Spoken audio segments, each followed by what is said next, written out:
Hi everyone, welcome to Elvis Presley Past, Present and Future, where I'm with you for another week as we continue our Elvis journey. As you all know, last week we started with 1970, the Vegas years, which he started for the first time in 1969.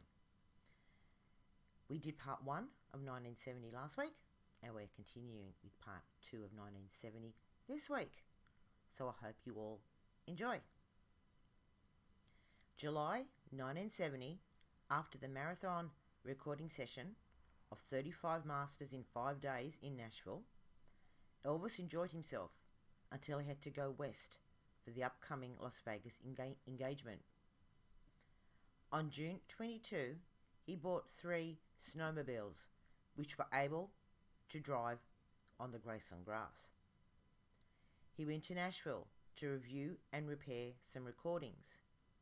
He also stayed in Dallas for a couple of days, then flew back to Memphis as John Carpenter. He flew with Richard Davis and Charlie Hodge. Up until he went to California, he saw screenings in the Memphian every night. This photo was taken with fans at Graceland in July 1970. Also, during his time in Memphis, he was snapped going for a ride in his pajamas.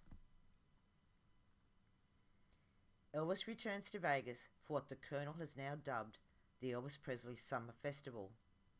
This is another month-long engagement of Elvis shows in Las Vegas at the International.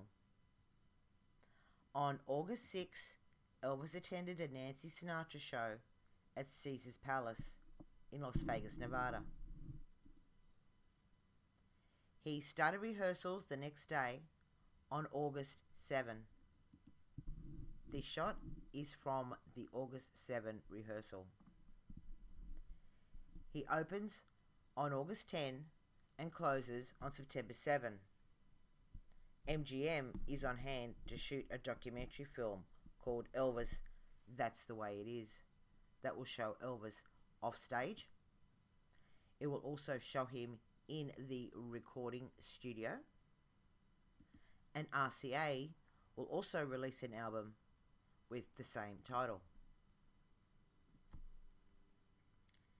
Las Vegas, August 10, 1970, opening night rehearsal. Elvis was by now performing in a jumpsuit, which would become a trademark of his live act. During this engagement, he was threatened with murder. Elvis had often been the target of many threats since the 1950s, often without his knowledge. The FBI took the threat seriously, and security was stepped up for the next 2 shows. Elvis went on stage with a Derringer in his right boot and a .45 pistol in his waistband, but the concerts went off without incident. For his opening night, Elvis wore the white fringe suit, also known as the white fringe and multicolored beads, beaded fringe, or pearl fringe. This is a stylish one-colored white jumpsuit with 50 thick white fringes in diagonal lines making a V shape just below the chest opening. This outfit might be inspired by Native American outfits. The fringes are about 8 inches long in the middle and a little longer up to the shoulders, about 10 inches. These fringes are decorated with beads in the colours of white, yellow, purple, turquoise and red.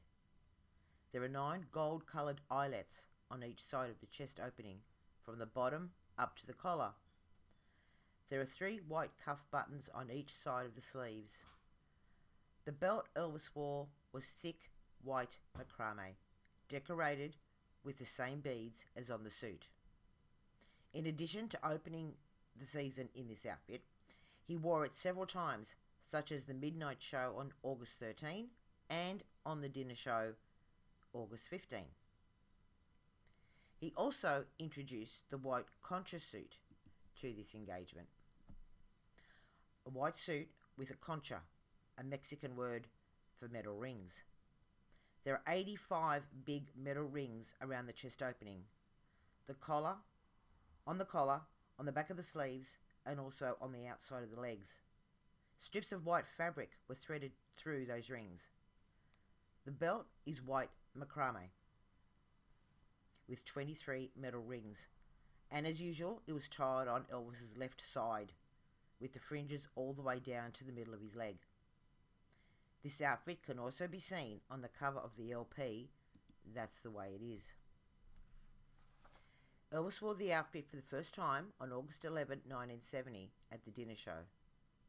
It is also used in the dinner show the next day and several times later this season.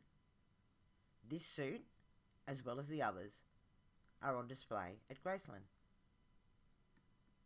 There are two known belts for this suit. One is located in the Hard Rock Cafe in Malta, which they bought at auction on October 7, 1995. The other is located in Hard Rock Cafe in Kuwait. This belt has only 11 metal rings. He also sported another new suit during this engagement, which is my favourite suit. The chain suit, a white jumpsuit with metal chains crossing the chest. The belt was a macrame white belt. There were several of these made for the suit.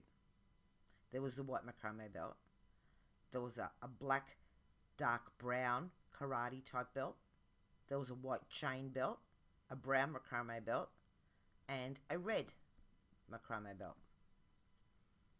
The chain suit was first worn during the early part of 1970, Las Vegas engagement, while MGM was filming That's the Way It Is. Elvis wore the suit several times during 1970 with several different belts. All in all, it was worn with at least 5 of the belts. For this engagement, he also wore the red ladder suit, a white jumpsuit with red leather trim. The belt for this was an original snake skin belt. It was also one of the jumpsuits Elvis first wore during the 1970 Vegas season. He also wore this when they were filming That's the Way It Is. The suit was worn on tour only once after August-September Vegas engagement. Another suit he wore for this engagement was the metal eye suit, a white jumpsuit with eyelets down the arms. The belt for this was the original metal eye belt. He also wore the red macrame belt with this as well.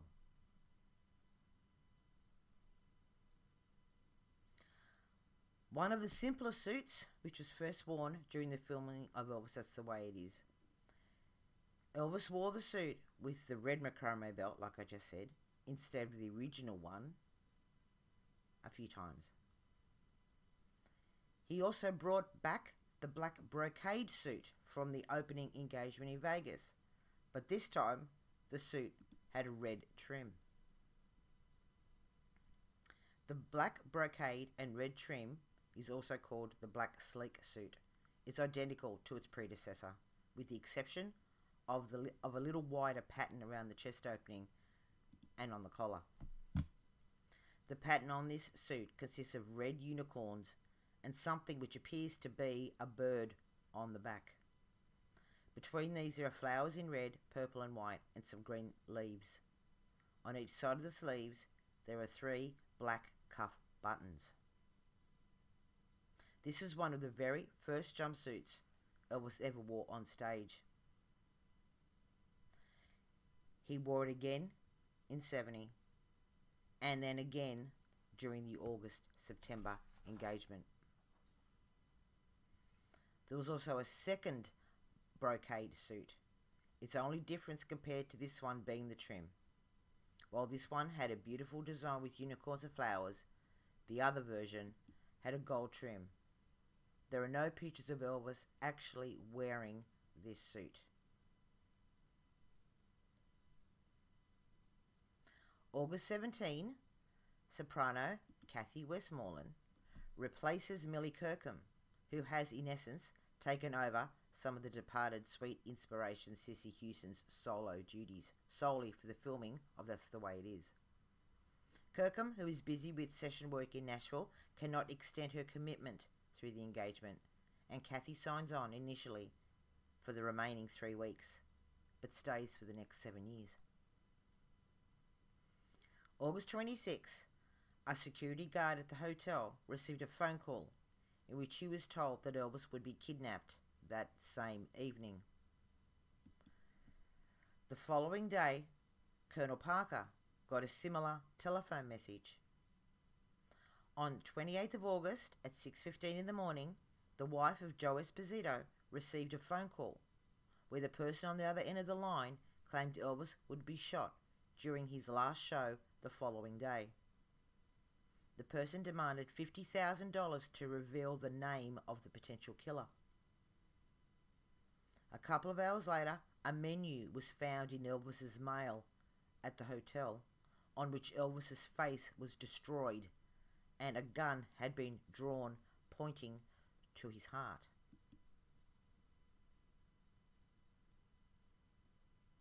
On the menu was written, "Guess who and where." Elvis took the death threats very seriously, just like his employees and the FBI did.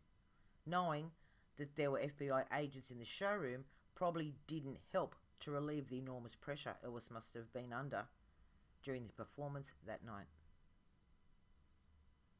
The situation must have been almost unbearable during You've Lost That Lovin' Feeling, when the stage lights go off and only a small spotlight lights up Elvis's head and shoulders, a perfect target for a killer.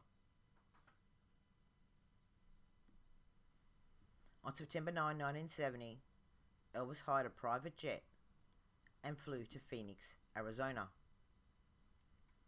When Elvis appeared before 13,000 people at the Veterans Memorial Coliseum, Phoenix, Arizona at 8:30 p.m. on Wednesday, September 9, 1970, he had not toured since October 1957. This was the first night of a 6-day tour.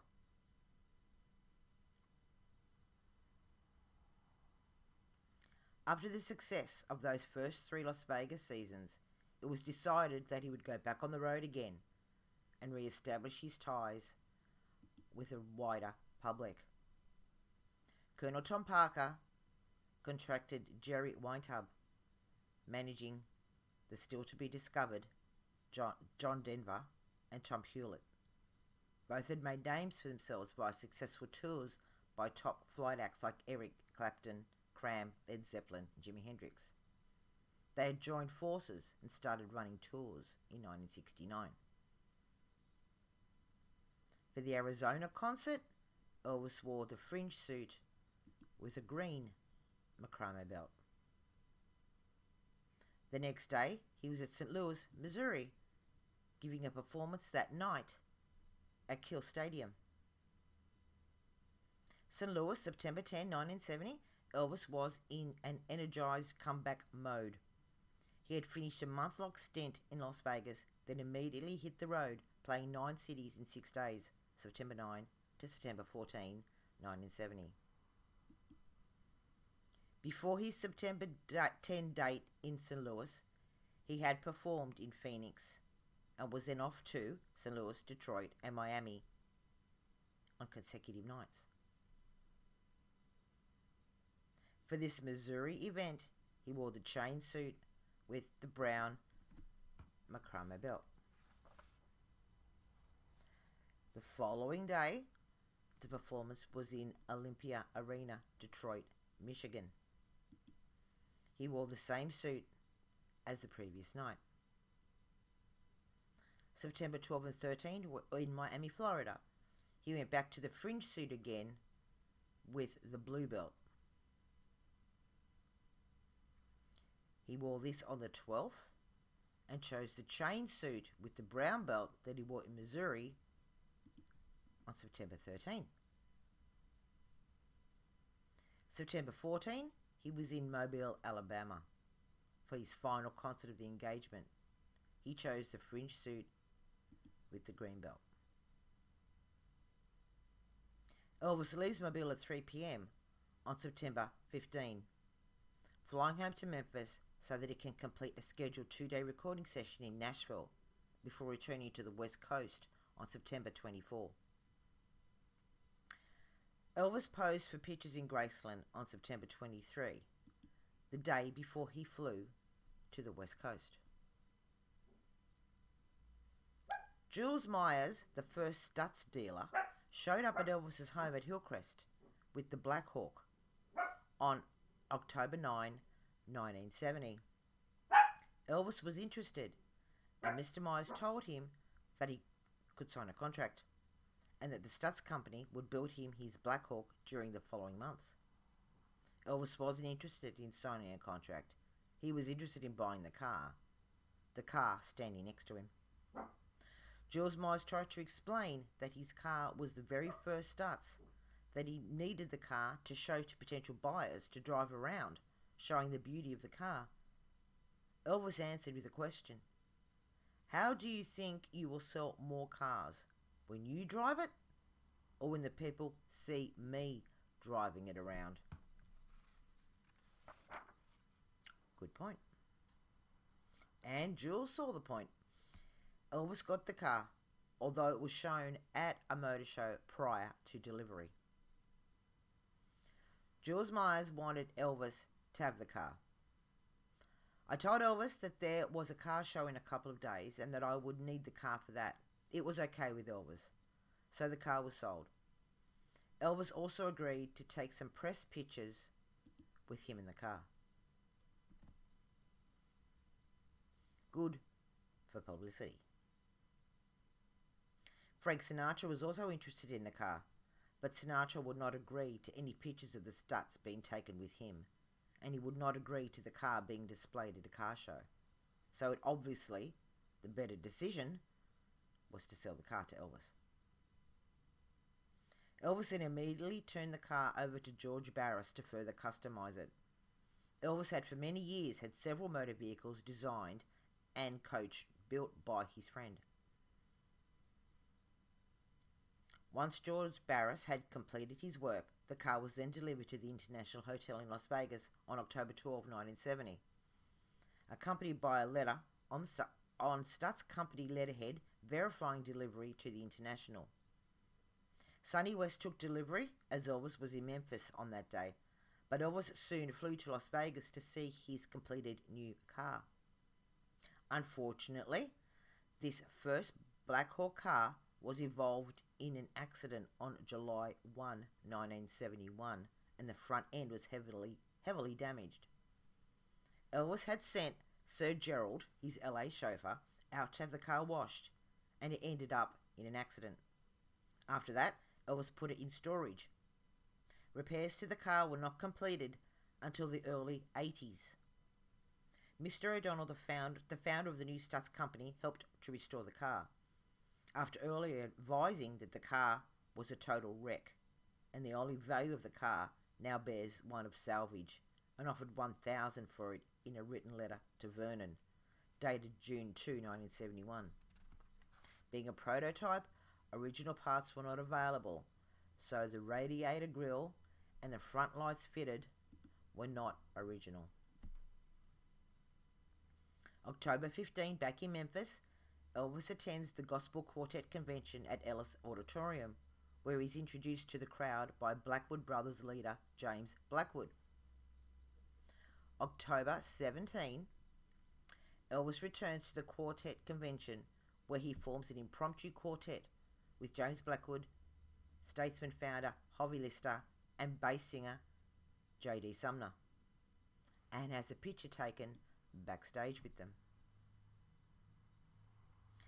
Elvis started on another round of concert engagements from November 10 to November 17, 1970. Opening night for this engagement was in LA. His performance was at the Oakland Stadium. He opened this engagement wearing another new jumpsuit. This one is the white nail swirl suit, also known as the I Got Lucky suit and the Apache suit. It's a white jumpsuit with circle-shaped studs around the outside of the collar and down the chest opening. In between these are smaller studs for making a zigzag pattern. Similar studs resemble a whirl pattern from the underarm along and down to the split on the outside of the legs in a beautiful swirling pattern. There were two belts with this suit, the original white nail swirl belt and the original macrame belt. He wore this on November 10 at Oakland and November 14 afternoon show in Los Angeles.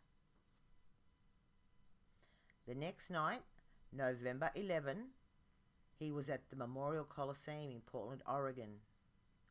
He wore the white lace suit, which is another new suit added to his on-stage suits.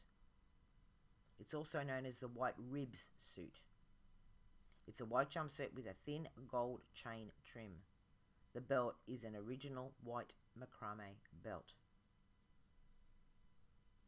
The suit was first worn during the last tour of 1970. At the moment, there is no proof that it was worn later on. The belt used with this is from the white Cossack top jumpsuit. This belt was also used in 1972 with one of his rare two-piece suits. November 12, he was at the Coliseum in Seattle. For this concert, he wore the fringe jumpsuit with the green belt. 13th of November, he was at Cow Palace in San Francisco. That night, he wore the red ladder suit.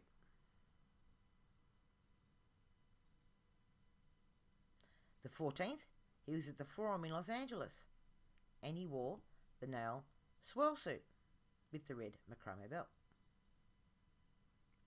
On to the 15th, where we find Elvis in the sports arena in San Diego. On this night, he introduced the wingsuit, known as the long fringe suit or the long fringe cape suit. It is a white jumpsuit with a cape which is incorporated into the suit. The long fringes came from the cape. This suit has a single row of metal eyes on the collar and the cuffs. There was no belt made for this suit. Elvis looked spectacular in it, with the fringe lashing as he moved. Unfortunately, they tangled all too easily, and he was soon forced to abandon this jumpsuit. Elvis's comment after performing "You Don't Have to Say You Love Me" was, "I had this outfit made. Has fringes all the way to the floor. I'm getting tangled up in the fringes, boy. I can't leave, you know. I'm hung up in the microphone cord. I've beaten my brains out with this thing in the show. I can fly away, you know." The second last night, November 16, was at the Fairground Arena in Oklahoma City, where he wore the lace suit again. The morning of November 17, Elvis flew to Denver for his closing night show at Denver Coliseum in Colorado. But before he went on stage, he had some business he had to attend to. Before he went on stage, he had to go to Denver to collect a police badge. The first thing he did was to get on the intercom of the plane and sing "Love Me Tender" to the passengers over the intercom. He then made a trip through the cabin, making a brief stop, talking to everyone on the plane. To be on that plane. Wow, lucky people. He went on stage that evening for his closing concert wearing the fringe suit with the green macrame belt. This is Elvis walking off the stage after that final show. On December 5, Elvis performed best man duties when George Klein married Barbara Little in Elvis's International Hotel suite.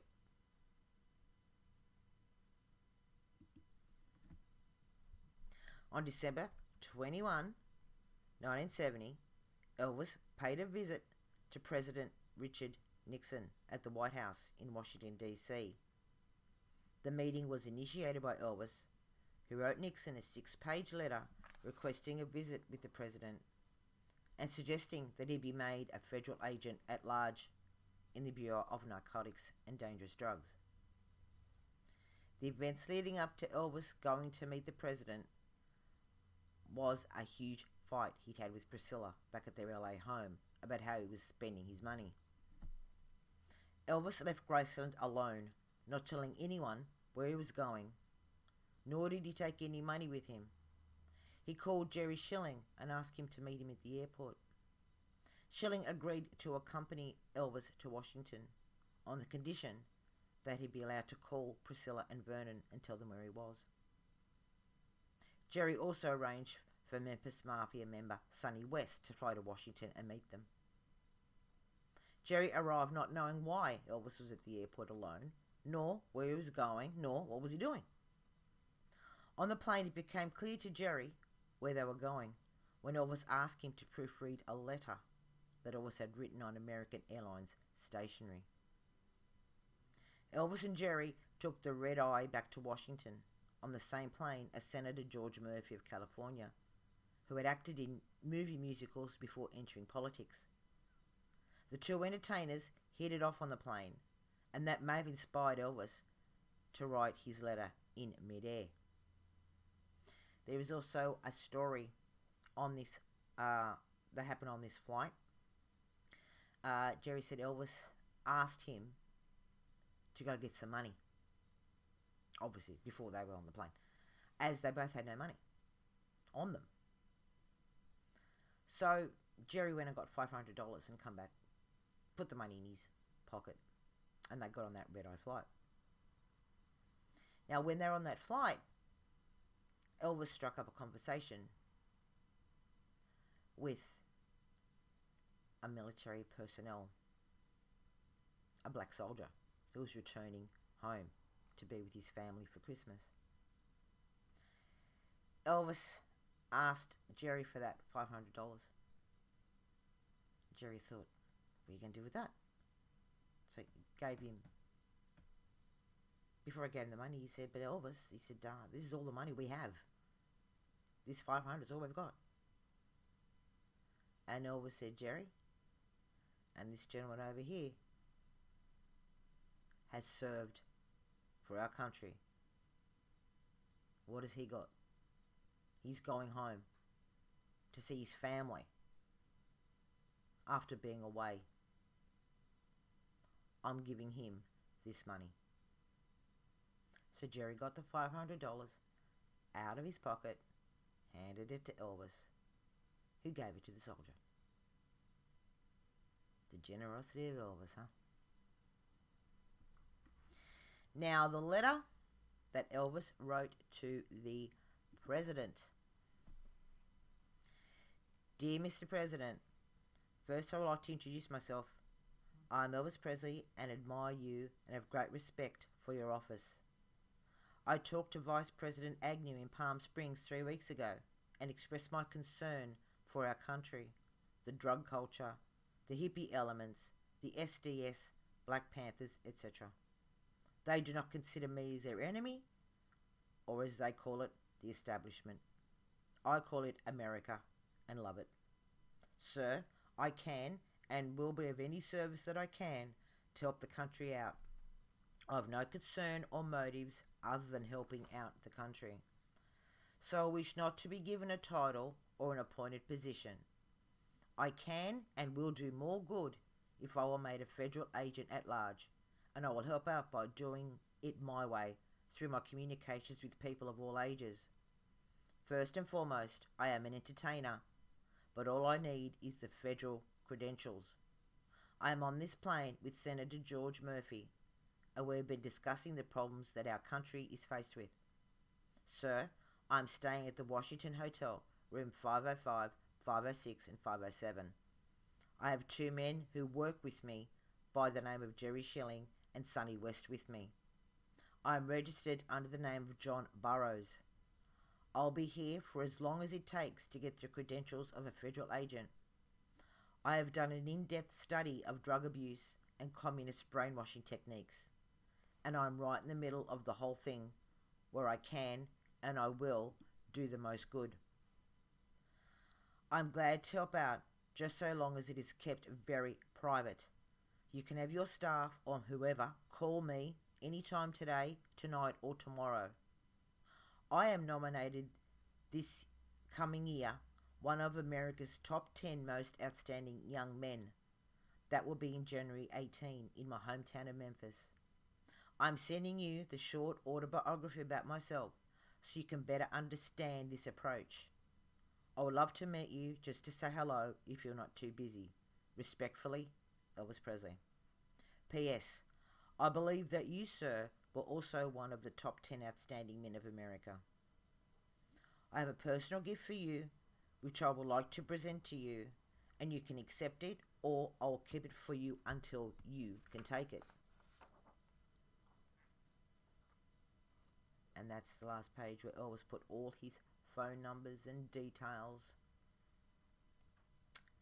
on the page.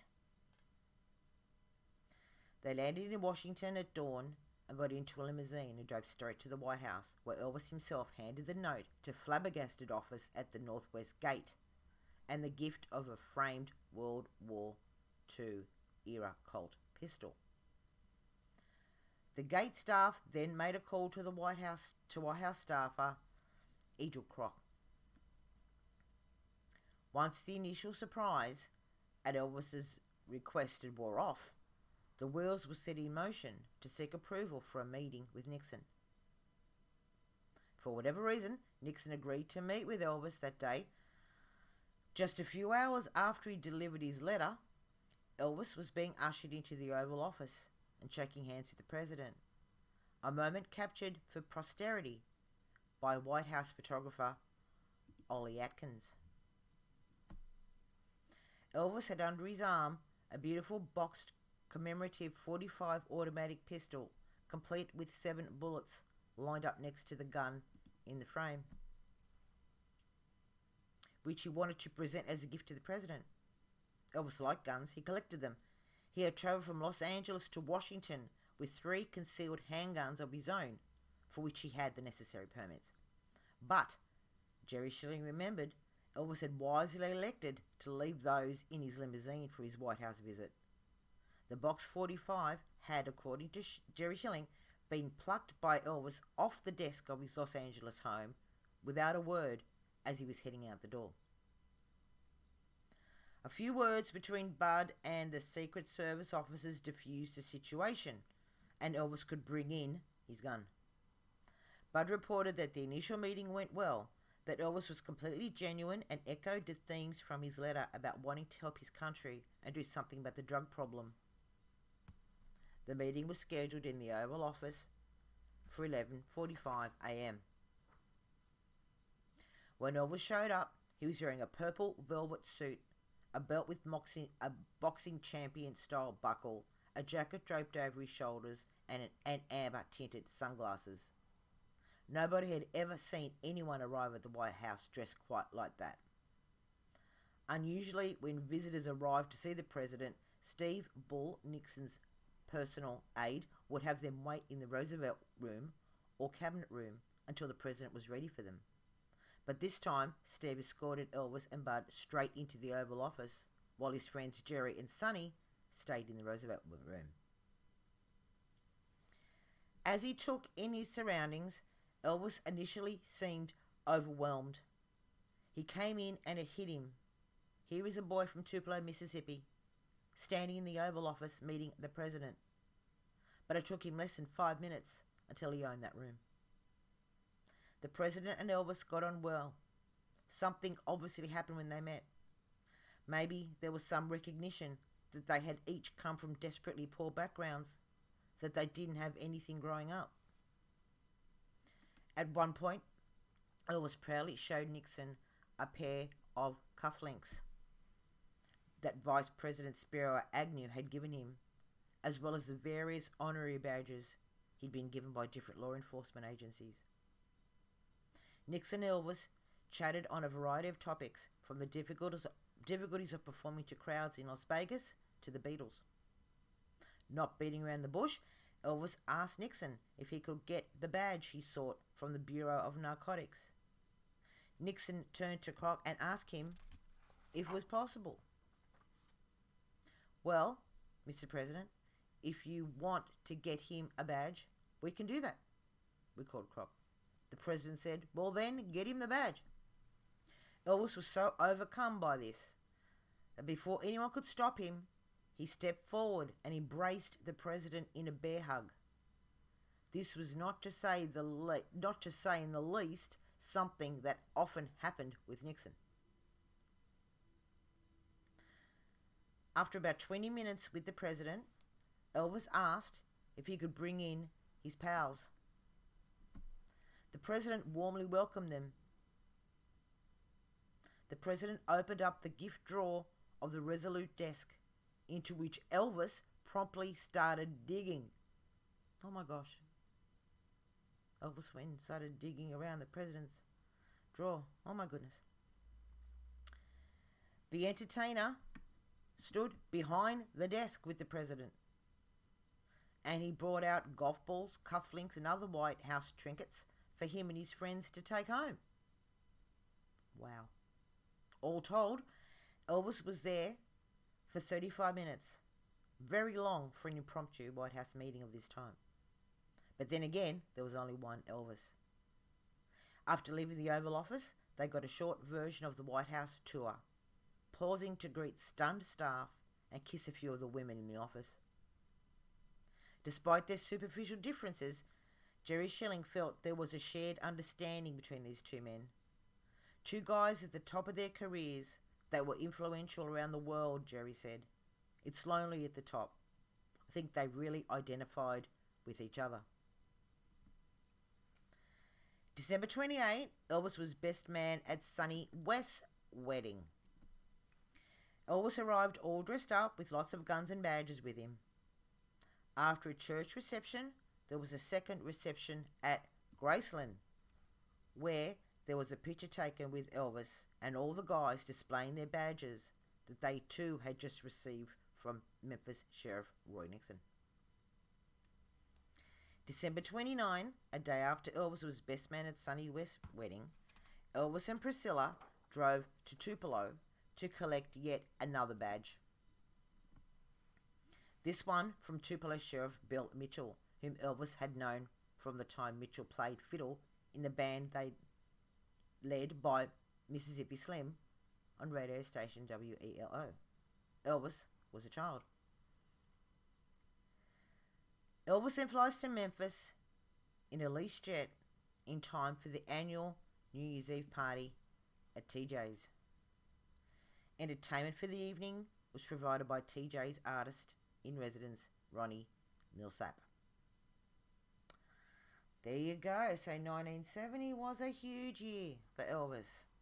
So huge, I had to do it in two parts.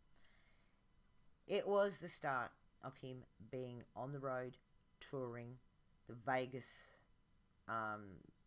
assignments. It was huge. He was so busy. Now, the song that I have chosen for tonight is coming from August 11, 1970, which was his second night of the Vegas engagement.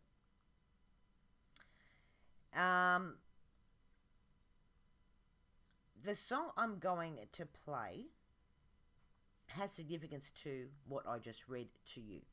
The song I'm playing is You've Lost That Loving Feeling. When I mentioned the death threat that Elvis got, it was more than likely going to happen, and we all thank the Lord it didn't during this song, where Elvis was the easy target. And at the beginning of this song,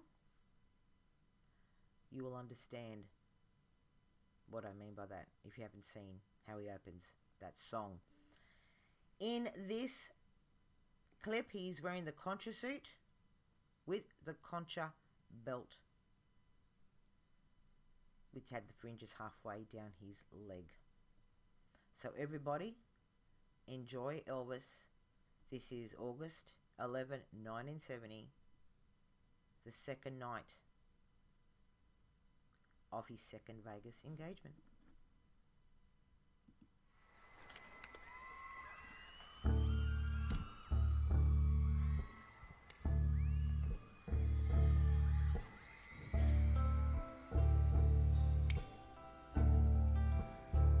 You never close your eyes anymore when I kiss your lips. There's no tenderness like before in your fingertips.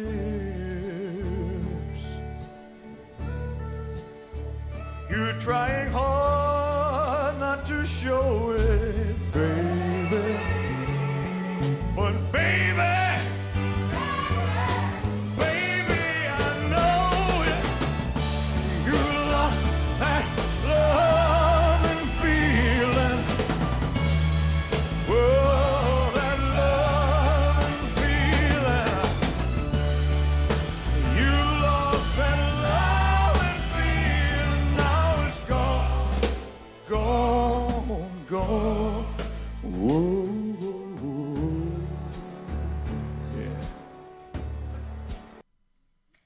Something else I forgot to mention. When Elvis is standing there with his back to the audience, as he always started, you've lost that love and feeling. In later shows, later years, when he used to do that, he would stand there with his back to the audience. And at the time where he'd turn around and start singing, in later years, he used to wear a scary mask. That was Elvis. Elvis humour. So he'd stand there sing the song, he'd turn around to get into the song, and he's wearing this scary mask. And I wish there was footage of that. I tried to find footage of that, but unfortunately, he did it when there were no cameras rolling. So, but yeah, that would have been funny to see. Elvis turning around to start singing that song with a mask on. I'll just rewind that back a little bit, as you can see the impact.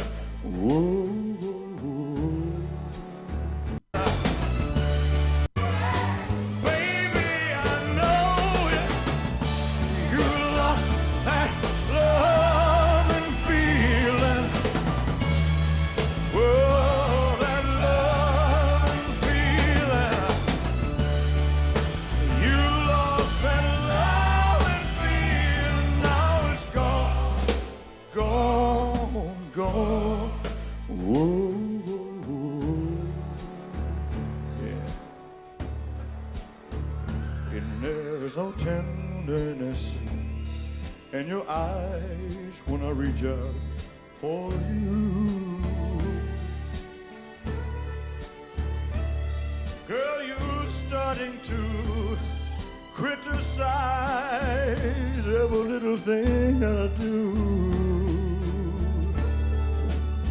It makes me just feel like crying, baby.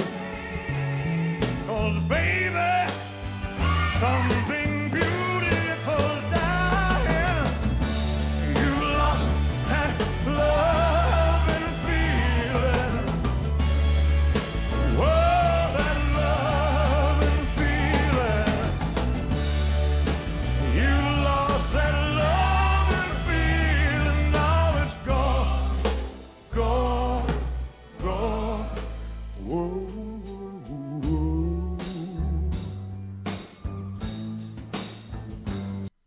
Can you imagine the terror that Elvis must have felt that one night when he got that threat? The menu with the gun saying, guess where, guess when. And knowing that he had to go on stage that night. He had to perform. And there was a very real chance that he was going to get shot. And then doing this song, where it is dark lighting.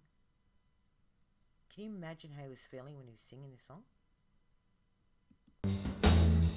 Baby, baby, I'd get down on my knees for you. The suit wasn't too tight. If you would only love me like you used to do. Yeah. We had a love you don't find every day.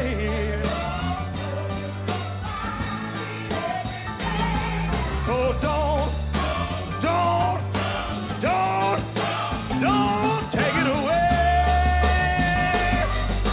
Listen to me talking to you. Bring back that love and feeling.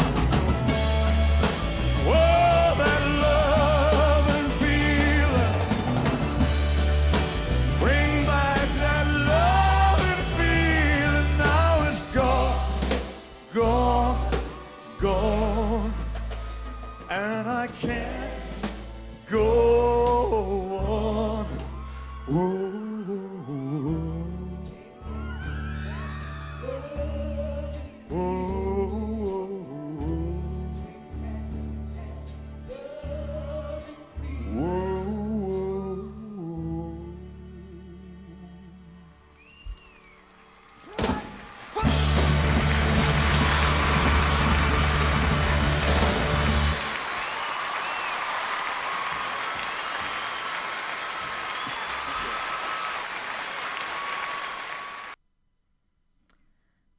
There we go.